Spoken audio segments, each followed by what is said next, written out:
Q&A, but obviously it's a relatively short slot for that. So if there are any outstanding questions afterwards, you could maybe drop us an email and we'll do our best, especially if it's something that's a particular detail on your particular patch. We appreciate you might want a more detailed response. And Fiona's asked me to remind you that this briefing is being recorded. So we just so that we can share it with people who aren't able to join the call. So hopefully you're all okay with that. That was also a useful reminder to me to press record. So thank you, Jeff. We've achieved that. So this is what we're going to cover today. Hopefully this is the meeting you're all expecting to be joining. We're going to be just talking a little bit about the background to the strategy, but focus mainly on where we're at now in terms of the feedback we've received from the engagement period we've underwent in the first half of this year, and highlight some of the changes that have been made to the strategy as a result of that feedback, and then finally how it goes through the adoption process that's coming up. And then there's, as I said, there's time for a little bit of Q&A at the end.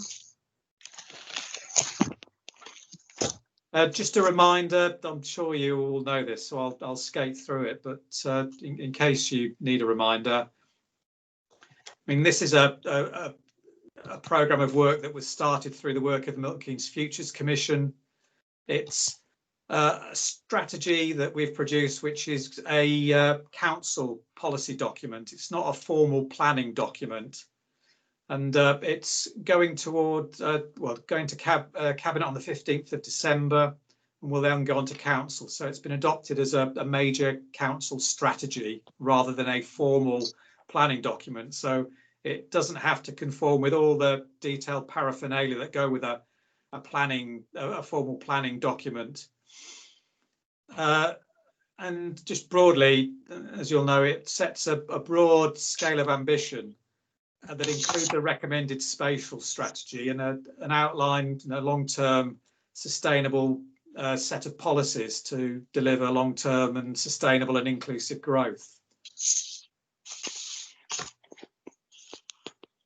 And then a final reminder of the other elements of the programme that Fiona and I have been working on over the past few years, which is not just the strategy. It sits within the context of these 6 big projects, as we call them, which are looking at how the city positions itself within the Oxford to Cambridge arc, work that's underway on a new university for Milton Keynes, MKU, a project focused on learning, looking at how the schools, colleges and universities work together on STEM subjects in particular. Project 4 around mobility, with a lot of focus on mobility innovation. Project 5, which is about major opportunities in the city centre and how we're going to sort of develop that in the context of the strategy and the Oxford to Cambridge arc in particular. And then finally, a project around the creative and cultured city. So that's a little bit of context from me. I'm handing over to Fiona now, who's going to start taking you through the process that we've undergone since the engagement, and a little bit of reflection on that engagement process as well, because that's probably the last point at which we engaged with many of you. So over to you, Fiona. Thank you. So yeah, I just wanted to run through a little bit of the background of how we got to the point of this final strategy, or the version that's going forward for adoption.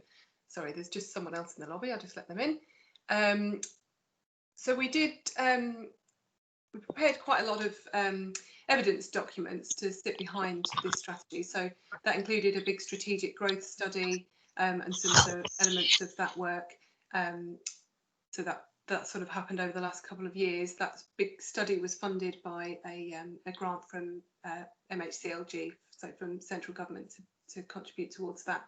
And that work initially started on a cross-boundary basis. So we were looking at that sort of boundary blind approach across that wider area. And the sort of situation changed, I suppose, a little bit with Buckinghamshire as they were going through the unitary process, and South Northants as well, because of sort of local plan processes as well. So that work was started off on that basis, and the final document reflects that. Sorry, the final study reflects that. And throughout the last couple of years, we've done quite a lot of informal engagement throughout the whole process. So we've had regular briefings with some of our city stakeholders and with other town and parish councils and our ward councillors as well. And you may remember last summer we had a big exhibition in Middleton Hall in the shopping building. And I can't remember the data, but there was an inordinate amount of people that came through that bit of the shopping centre that weekend, and we had an exhibition that talked about some of those other 6 big projects that Jeff just ran through as well, but and a series of talks which were really well attended. And we've also done quite a lot of work with local schools as well. So we had this little project called Forging the Future, where we went and talked to secondary school children about the future of the city and their sort of vision for the future, and some of that is reflected in the final strategy. So you may have seen it's just between chapter 1 and 2, I think there's some comments of that sort of future vision of those school children. So then we published earlier this year that engagement draft strategy. So it was initially for, I think it was about a 10-week period that we published it for. And we started off, we did the most of our public meetings that we had planned, but obviously COVID and lockdown struck, so we had to sort of take those meetings off the agenda, but we did put up some materials online, and they're still available to view if you want to go back and look at them. But we had quite a lot of comments back from residents and neighbouring areas and lots of different stakeholder groups and planning consultants and developers and so on to that engagement period. And there's a summary of those responses online. I'll point out where they are again shortly.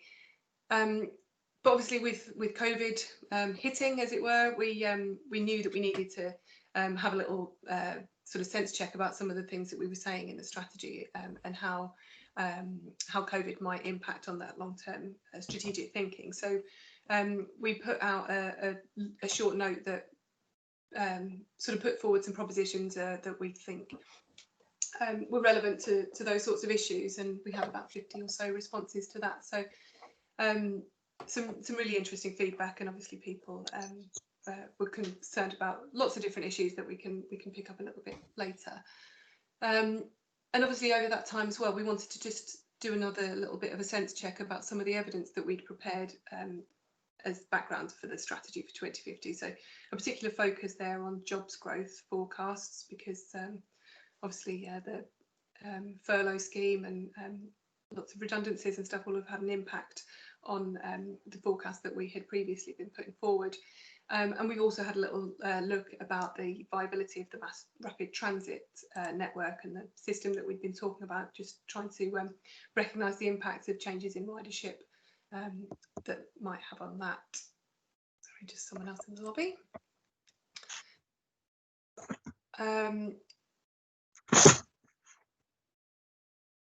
So just to point out where all of this information is online, on the mkfutures2050.com webpage, all of the different evidence documents, so the documents that were prepared last year to feed into that engagement draft, and then those 2 main studies that we've just had updated as well, they're on the website.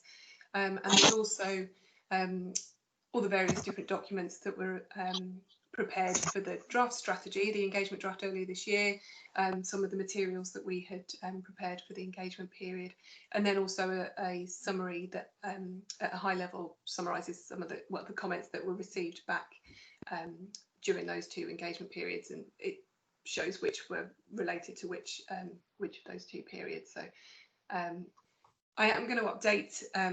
I've been having a conversation with one of the attendees this evening. I'm going to update the summary of responses just to better reflect the sort of counter arguments to some of the sites that were put forward. So there'll be a new version of that will go up hopefully early next week.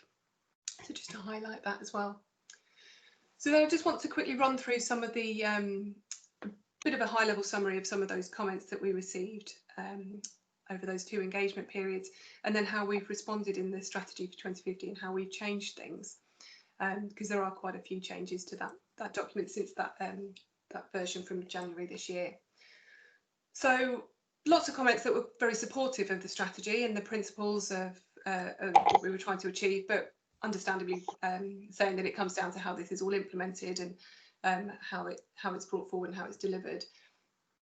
The COVID-19 pandemic is obviously, and the recession has obviously had a major impact. So as I said, we've had another look at some of that underlying evidence to try and address some of those issues. Again, people saying that we need to be addressing those existing weaknesses and infrastructure ahead of expansion and all those sorts of things that we absolutely agree with and need to consider. There was also some comments that the strategy is a little bit premature ahead of the other work that's happening regionally, and some further evidence that was considered is perhaps needed. But our view is actually this is a really good time to be taking this sort of work forward. We need to be able to put forward our ambitions and vision to feed into that regional work. For example, all the stuff that's happening on the Oxford to Cambridge arc, and yeah, putting forward our position through that work. So as I say, we've updated the strategy in the light of those new bits of evidence that we've had prepared. Tried to emphasise the importance of having this flexible strategy in place, and we've sort of made some comments around how that original Milton Keynes plan, the plan for Milton Keynes back in 1970, obviously that has lasted 40 or more years, and several economic cycles that we've gone through that process, and that plan has been able to adapt, be flexible to deal with those circumstances. So we've thought of the strategy in those sorts of terms of providing that flexible framework. We're also working on these other studies and evidence documents that will be needed moving forward into delivery. So thinking about long-term infrastructure requirements for Milton Keynes, thinking a little bit more about that mass transit network, and we'll talk about that shortly. And then there's this supporting statement that we've prepared that sits alongside the document, and it's again on that website, on that web page, that just explains. It does have that high-level summary of the comments that received, but it just goes into a little bit of detail about that engagement process we've gone through, and talks a bit about those uncertainties that that this strategy is trying to respond to a little bit, and about the status of the document and so on. Then moving to the development strategy. So again, there was lots of comments that it's difficult to try and balance, I suppose, how we take things forward when there's quite I suppose a divergence of views in some of these things. So some people saying that there was limited scope for densification within the city while still being able to maintain Milton Keynes' character. Other people saying we shouldn't be looking at urban extensions or greenfield development because it's far more sustainable to look at those sort of redevelopment options and intensification within the urban area. So sort of trying to balance those quite potentially challenging viewpoints.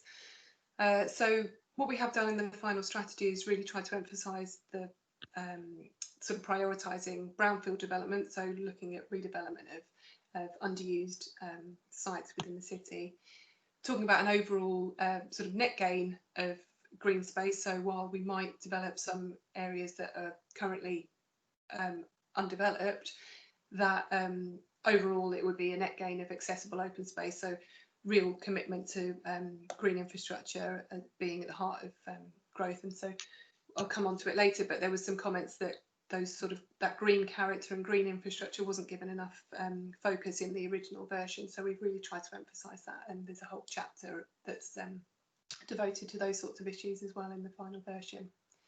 But we've also tried to celebrate what's special about Milton Keynes. So a lot of people say you shouldn't be trying to make us like everywhere else, and that's absolutely not the aim of this strategy, or for anyone really in Milton Keynes. We want to be able to celebrate those things that make Milton Keynes special and unique, and those sorts of totemic things about Milton Keynes. So we've tried to do that in this final version as well, and also really emphasise the role of community in bringing forward those final development schemes and designing how those sorts of places look in the future. And obviously the role of local plan including and neighbourhood plans as well. So recognising the role that they play. Now, the sort of numbers issue and that metropolitan Milton Keynes area that we had referred to in the previous version was obviously a bit controversial, and we've pulled back significantly on what we're saying there. So there was comments that growth should just be within the Milton Keynes boundary, that there hadn't been enough engagement with neighbours, and that while some people did support that boundary blind approach that we had taken, and recognising that issues are wider than just on the borough basis, that it needs political buy-in from partners to do that. Also pulling back on the numbers a little bit, so the MK Futures Commission report, so that Making a Great City Greater document, talks about 400,000 really for the borough, and so we tried to better reflect those numbers in the final version. So we talk about 410,000 within the borough for 2050, and again trying to make sure that it's a flexible, just a framework really, that we know that it's not going to be 410,000 people on New Year's Eve of 2049 and we tick over into New Year's Day and that 410,000th person will move in. It could be 2045, it could be 2055, it could be 2060. It's just a sort of a broad direction of travel. And so we've changed the maps that we've got in the document, and I'll cover those in a second. But really try to reiterate that growth outside of the borough isn't sort of being put forward through this strategy for 2050. It's the growth of Milton Keynes in the context of that wider area of that greater Milton Keynes. So we've and also the conversation about delivery mechanisms. So we had put some discussion of that in the original document, and a lot of people coming back saying that the growth isn't deliverable without those new mechanisms. And obviously we haven't made it clear that we are talking about the potential for looking at things differently, and we know that the quality of development isn't necessarily, or the quality that we want to see isn't necessarily being achieved at the moment through existing routes. So we've tried to emphasise that we are looking at those new mechanisms a bit in this final version.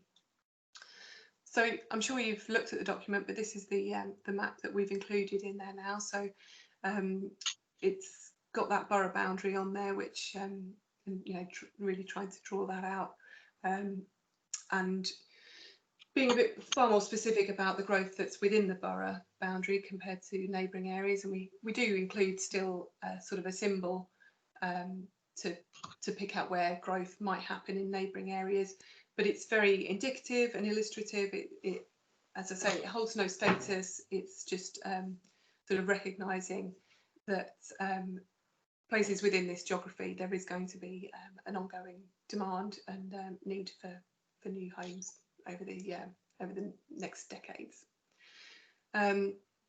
So just touching on transport issues, interestingly, a lot of people coming back saying that we hadn't focused enough on walking and cycling within the document. So obviously people really interested in moving forward that active travel and active commuting agenda, which is really helpful. Again, this balance of views about grid roads in particular. So some people saying the Milton Keynes is all about grid roads, and so any future development into new areas should follow that grid road pattern. Other people saying it doesn't necessarily work, it's not perfect, and it doesn't necessarily fit with sort of it proposes a bit of a one-size-fits-all, and that's not appropriate when you're thinking about areas that aren't necessarily contiguous with the urban area. So we've reflected some changes in that, which I'll come to. Yeah, also some comments that where we're trying to put forward this mass rapid transit network, that people concerned that it shouldn't be at the expense of car drivers. So we've tried to emphasise that this is about providing more options for everyone, not about removing choice or making it super difficult to drive your car around the city. And also comments that our mass rapid transit proposals needing a lot more detail, and that the network that we were putting forward wasn't the right one, or that we weren't clear about funding and governance. So we've recognised that there is a lot more work, as we had, as we knew already, that there was a lot more work to do on that mass rapid transit network, and thinking about exactly what that route should be, what the governance arrangements, how that's all managed and funded. So we are starting to procure some, or commission some more work on that, and hopefully work with neighbouring authorities as well on that process, where there's potential, if everyone's willing to have something that works on a wider geography.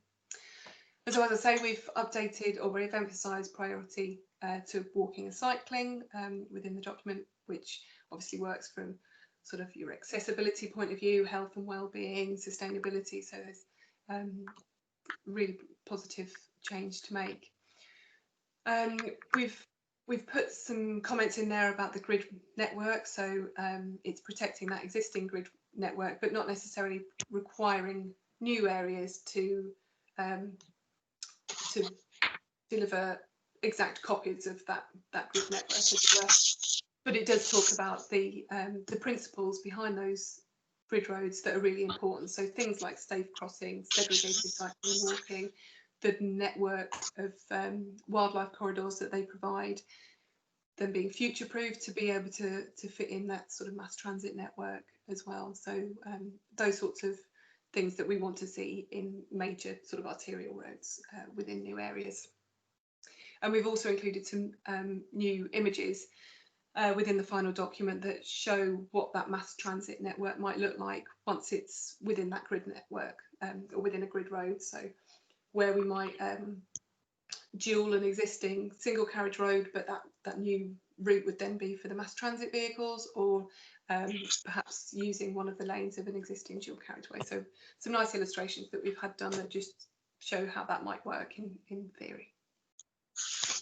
So then there's an updated version of the that potential transit network within the document, and that new evidence that we had prepared by ITP earlier this summer was thinking about which routes might be able to be delivered sooner. So I had seen some comments on Facebook saying we need this before 2050. We need to have this network in before 2050. Why are we looking so far in advance? But obviously this is something that would be delivered far sooner than that, and it's sort of 2050 would be, everything would be up and running long before then, would certainly be the aim. So yeah, just thinking about the routes that could be brought forward sooner, maybe not the final vehicle, but the being able to bring forward some of those routes earlier. And so then just finally, there was a few areas where we the comments we received suggested we needed a bit more detail on various things. So climate change and sustainability, and that green infrastructure element as well. So being particularly areas that people said needed more detail. So there's a whole chapter that's focused on those sorts of issues. Culture, interestingly, was something that came back as well, that we needed to emphasise more on the importance of culture within the city. So there's some new sections in the placemaking sorts of area, and also in the economy, and thinking about people's health and well-being as part of that. We've also added some more detail about poverty, and child poverty is a big issue in the city. So we've tried to emphasise some issues around that as well. So as I say, yeah, that new chapter, culture is in there a lot more, and health and well-being, trying to bring that out as a big issue, and obviously it's particularly live in everyone's minds at the moment. In that placemaking section, we've moved things around there as well. So we had got some principles that we've then sort of put into the text rather than listed as bullet points, but we're really trying to emphasise this 15-minute neighbourhood approach as well, which is gaining traction internationally, actually. So, and if you think about Milton Keynes with our local centres within our grid squares, and it absolutely fits with that sort of principle, and we want to think about central Milton Keynes as well in that vein. So making sure that people who live in central Milton Keynes have got access to all of those community facilities and local centre type facilities that everybody needs. And we've also revised the big ambitions that were in that original document. So previously there were 6 6 of these big ambitions, and they were a bit more wordy than this, so we've made them a bit punchier, and we've also added the 4th one on that list there, which is about safe communities and supporting health and wellbeing, because as I say, it's obviously really important to everyone at the moment, so it's useful to be able to flag that up.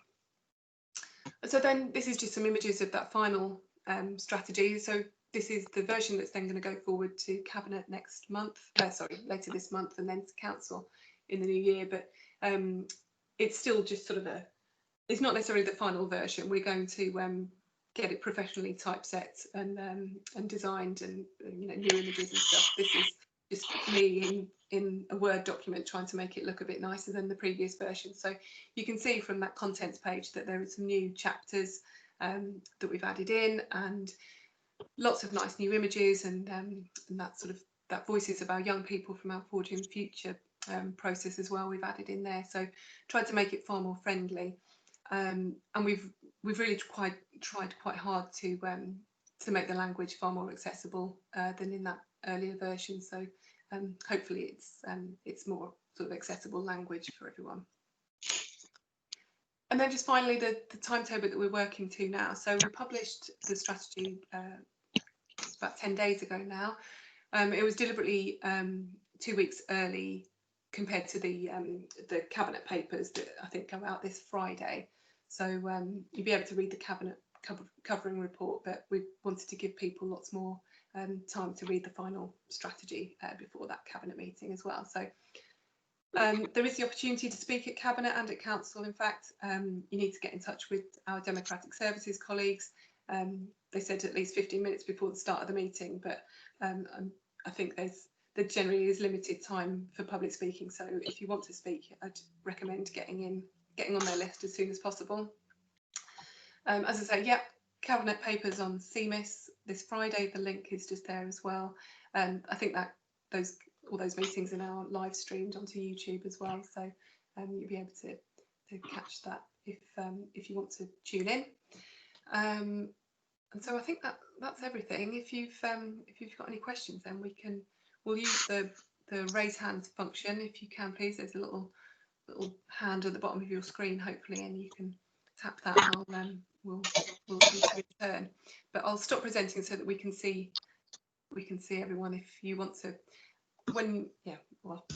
Jeff's going to be in charge. Yes, sorry, just a reminder from me as well to keep your microphone off unless you're asking questions, and when you have asked the question, to remember to turn it back off again, because I know it's easy to lose track of your microphone when you're asking questions, but it'll help everyone if we can keep the mutes on.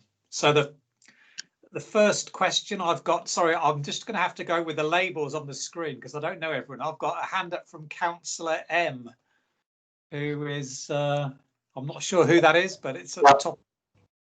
Thank you, Graham. Yes, good evening, everybody. It's Councillor Mark Cole from Buckingham Town Council. Thank you very much, Fiona, for the presentation. One thing that jumps out for us is about Milton Keynes sitting at the centre of the Oxford-Cambridge arc. Now, we support this fully because we have Silverstone now. Can you hear me? No, you haven't started recording anything. All right, I can hear you all right, Mark. Could everybody else make sure they got the microphones off? I suspect it's someone in the background somewhere in someone's home or whatever. Thank you.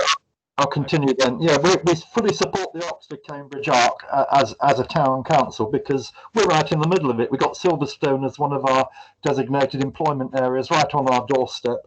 But the downside is Buckinghamshire Council has withdrawn from a group of local authorities covering the Oxford-Cambridge growth corridor because it says it wants to avoid having housing and economic development decisions imposed on it, and it's labelled the arc false geography.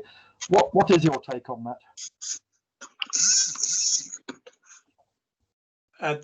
Sorry, I've got. I can see someone on screen, David C, who hasn't got his microphone muted. So maybe that's where we're getting some of the feedback. So David, if you could you mute? Thank you very much. Yes, thanks, Mark. Just as a generality for Milton Keynes, I think we'd given our relationship with near neighbours, we'd welcome participation by all of our neighbours in those sorts of structures, because clearly when you're looking at development on the the scale that we've set out in this strategy, for example, and some of the ambitions for the Oxford to Cambridge arc, it makes sense for local authorities to work together across boundaries, especially on where there's development that's going to cross boundaries. So just as a general principle, we just find it regretful that any organisation should choose not to participate in something where collaboration between local authorities is an important dimension.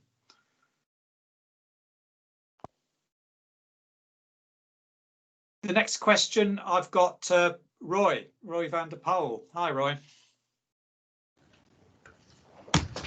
Good evening. I think just for clarity, I live in Winslow. I'm a Winslow town councillor, but under the sort of fairly tight deadlines, I think I've really got to say I'm speaking as a private individual. As Milton Keynes Council knows only too well, predicting net jobs growth in the borough is anything but an exact science. For the 6-year period 2012 to 2018, net employment growth was 35,000, yet housing completions were a mere 7,800. That is roughly 25% of the figure required to make that jobs growth sustainable. With that experience, why does the final strategy not include either reference to that issue or, more obviously, the contingency of reserve sites for housing to compensate if, as that's happened in the past, massive jobs growth occurs? We all know what happened, and that is that yes, the people moved to their jobs, but they had to find housing elsewhere, which put pressure on all the surrounding local planning authority communities. Thanks, Roy. As a general point, especially now as we're facing one of the most difficult sort of economic periods I guess any of us have known, we as an authority place a very strong premium on the ability to create jobs and deliver work and make sure that people can have meaningful employment. And I think we absolutely recognise that in recent history we haven't achieved the jobs to homes ratio that we've set ourselves as an ambition. So that's very much out of balance, as you say, and I think we have referenced that in the strategy, that we've been creating many more jobs, and that the supply of homes have not kept up with that job creation. So part of the ambition of the strategy is to get that into better balance, and that's not by constraining economic growth. It's by looking at ways of enhancing housing delivery in order to up our rate of supply. I mean, it's, as you say, this isn't an exact science, and to think that somehow we can go through a development period somehow carefully sliding up and down our graphic equalizer to make sure that the number of homes suddenly comes on stream and jobs, it is a very inexact science, as you say, and as you indicate, it's about, it does include, one of the considerations is the amount of land and provision we make for things like employment and so on. So I mean, I would say that we've understood that issue through the strategy and have been cognizant of it as we've produced it. And but just to go back to what I said, I think at the moment, very much we're very strongly focused as a place, as I'm sure everywhere is, in trying to make sure that the economy recovers, and that we are actually, I think it'd be very welcome to be faced with the challenge of how we keep up with job supply going into the future, if we get back into that place again, which I think we all hope we will be soon. Just to say, there is reference to that as an issue on the bottom of page 17 and the top of page 18 in the document, if you want to find a reference. Okay, thanks very much. Now I'm now going to move on to, I've got Andrea V on the with a hand up. Andrea, over to you. Hi, yeah, I'm Andrea Vincent. I'm town clerk at Only Town Council, but I live in Shenley Brook End. So there are two things that I wanted to just ask about. Is the first is that you talk about a development vehicle being needed, and I absolutely support that, and I understand how brilliant the Development Corporation was in placemaking and ensuring that the way Milton Keynes was put together worked. And understanding that when you bring groups of people, large groups of people into an area, they need more support than perhaps in an established area. So I just wondered how much traction there is with central government, because presumably that's down to central government to provide the Development Corporation or allow it to be established. The other thing is about infrastructure and whether or not you have any ideas about how you can engage Aylesbury Vale and Buckingham County Council, because they build right on our border, so that their households are using our services, but not paying for them. Okay, well, thanks for those couple of questions. On the delivery vehicle, I mean, we're very clear in the strategy that the sort of business as usual arrangements won't work for the sort of level of ambition that we have. We're not 100% clear at the moment as to the exact nature of the delivery arrangements that we require. We suspect we're going to need more than one type of delivery arrangement to meet the wide range of different varieties of development opportunities across the borough, but certainly the prospect of a development corporation being part of that mix is something we're very keen to explore. And it's just worth pointing out that since the days of the Milton Keynes Development Corporation, there have been changes to legislation. This was a couple of years ago, which allow a new form of development corporation to exist, which has virtually all the same powers as the old style development corporation, but allows a lot more sort of local involvement.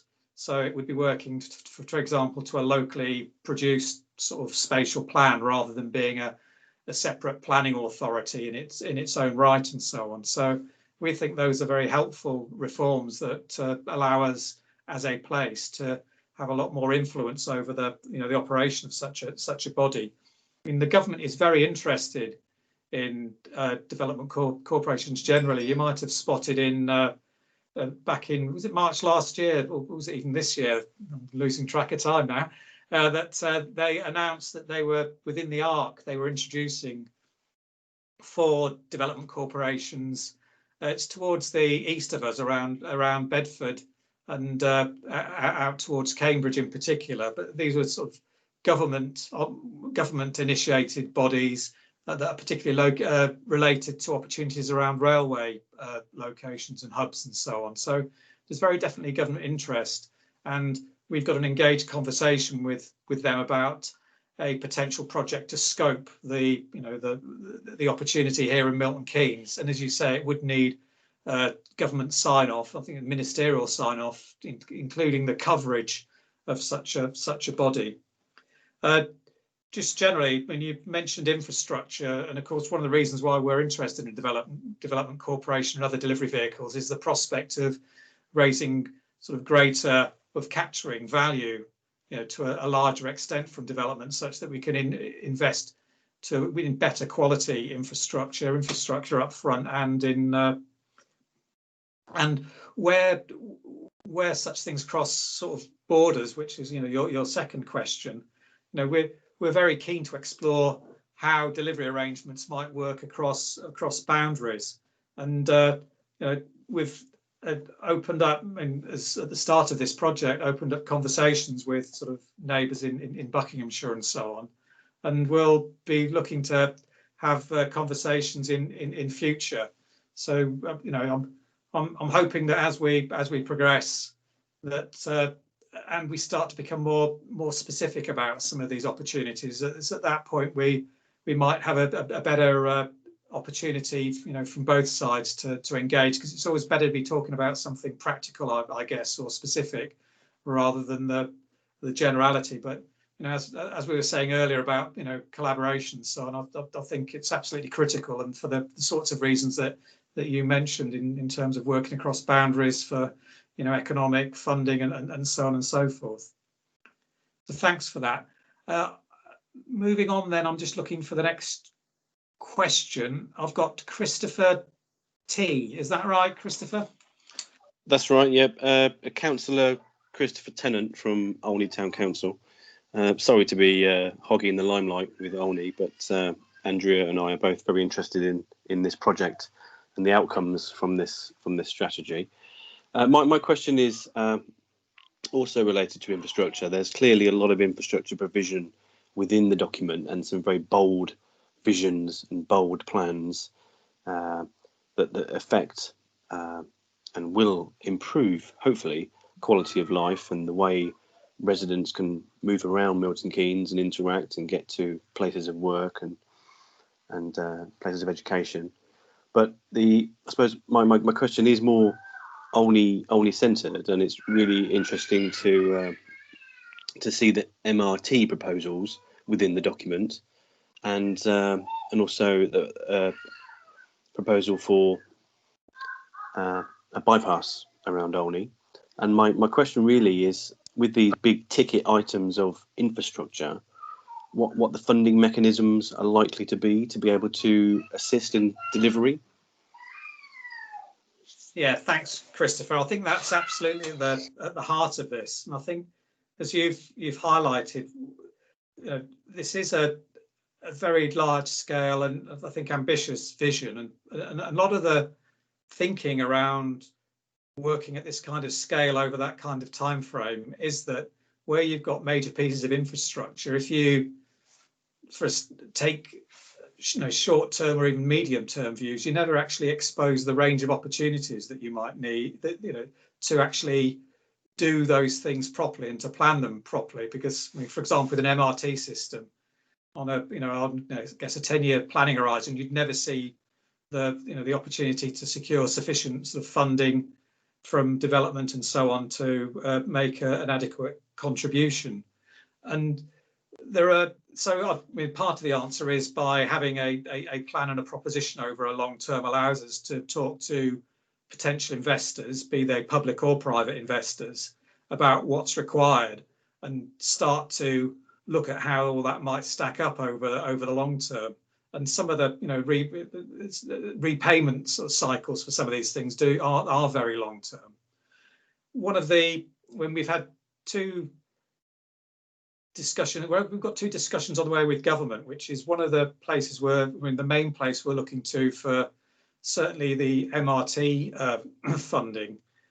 And those two discussions are in the context for the Oxford to Cambridge arc. So you might have noticed in the, if you managed to catch up with it and read it, in the economic prospectus for the arc that was recently published, and that the government has recognised recently in the spending review, there is reference to mass rapid transit systems being a potential part of the Oxford to Cambridge arc strategy, and those systems that identify Oxford, Milton Keynes and Cambridge as locations for those. So I think, again, that's an important step, getting recognition that that's part of a potential strategic infrastructure framework to support economic delivery. And that's one route to connection with government. The other is a conversation we're having with Homes England, who, of course, are the government's housing delivery agency. But alongside specific funding for things like affordable homes, they do have funds for funding infrastructure, major infrastructure that could help advance and deliver development. And we're talking to them about given the scale of what we're and the long-term ambition in the strategy, about whether it might be possible to secure some of that investment into our MRT system. And then at the same time, the sort of delivery arrangements I was just talking about in response to the earlier question from Andrea. mean that we're exploring ways in which we can potentially capture greater value from individual private sector sort of development and so on that could make a contribution. So by knitting together a number of those different opportunities, we can start to, we think, amass the scale of investment that would be necessary to support MRT. But there's no doubt at the heart of it, we'd need a fairly big slug of sort of government investment, either through MHCLG or the Ministry of Housing, Communities and Local Government, and or sort of routes like Homes England to achieve that sort of scale.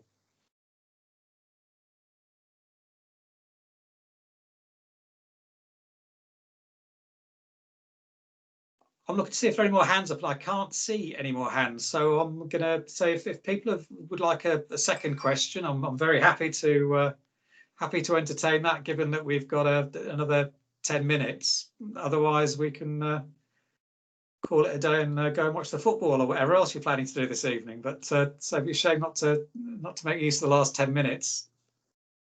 Andrea has her hand up, but I don't know if it's still has her hand up rather than has her hand up again. Oh, apologies. Yes, it was still stuck up. I'll remove it. That's all right. You can have another question if you'd like. Okay. Well, that's a legacy hand, which is a new part of the video call vernacular. So Christopher T, you've got your hand newly up, so we'll take a question from you. Thank you. Thanks, Jeff. I have a slight confession to make. I am a town planning consultant by profession, so this is my bread and butter. And my question does, as well as being a councillor, so my question does relate to the relationship of this document and to obviously the reworking of Plan MK, Plan MK2. And the status of this document. And I think it was clear at the start of the presentation that this is a corporate strategy document rather than being a planning development plan document. And I suppose it's really just a question about how the themes and the messages and the linkages between this document will be transposed through into actual town planning development plan documents going forward.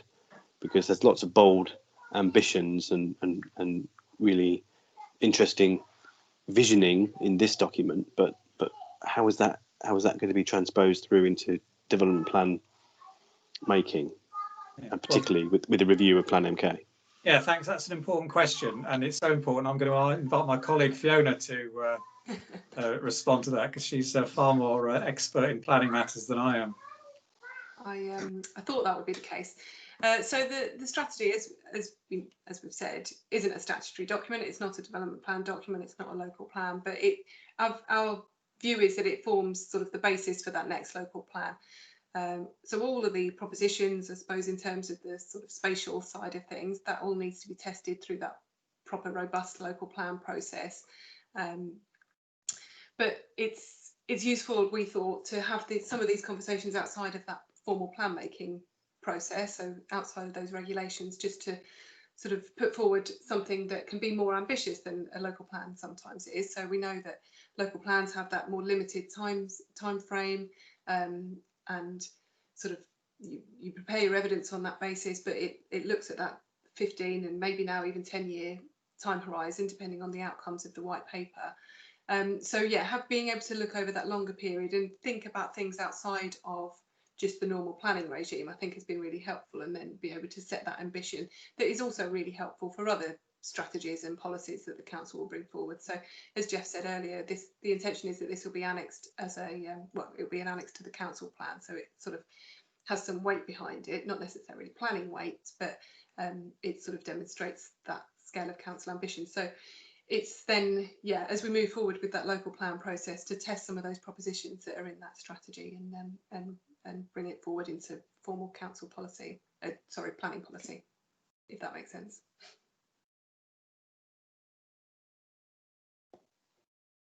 Right, thanks, Fiona. So I think a final call for questions. I'm just trying to see, I can't see any hands up, and I can see people disappearing, so people voting with their feet. So I'll conclude the meeting then. So thanks very much for joining the call. I hope you found it useful. So our ambition was just to give you a bit of an explanation. But if there are any detailed questions, please, do drop us a line, and we'll do our best to answer any detailed questions around this before we move along to the cabinet meeting on the 15th. So thanks very much, and good evening. Thank you.